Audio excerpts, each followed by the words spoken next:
নাই হল হ্যাঁ আজকে করব নারকেলের চাম্বার। আমি করি, আপনারা দেখেন। হ্যাঁ,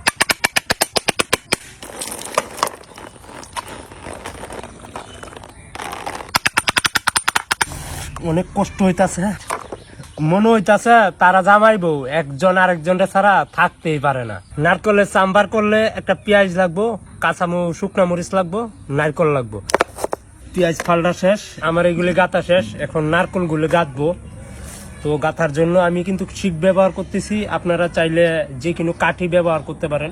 এখন আমার সবগুলা গাঁথা শেষ, এগুলি আমি পুইরা নিব।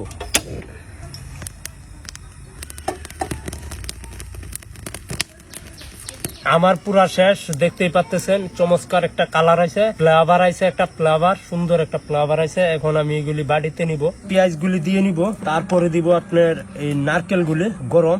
এরপরও আপনারা দেখবেন, সাবধানে করবেন। এখন এইগুলির সেচা নিব, সুন্দর একটা ফ্লেভার আইতাছে। আমি মূলত শেষ নির্মাইতে সেচা কুলাই তারতাছি না, এই কারণে একটু বাইকটা লইয়াম।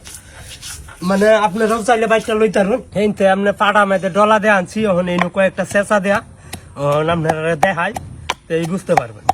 আর আমি একটু খায়া দেখি। ওয়াও, অসাধারণ অসাধারণ। মানে এটা মূলত সাউথ আফ্রিকার খাবার, মানে এরকম অসাধারণ একটা খাবার, ওয়াও একটা খাবার আমি জানতামই না।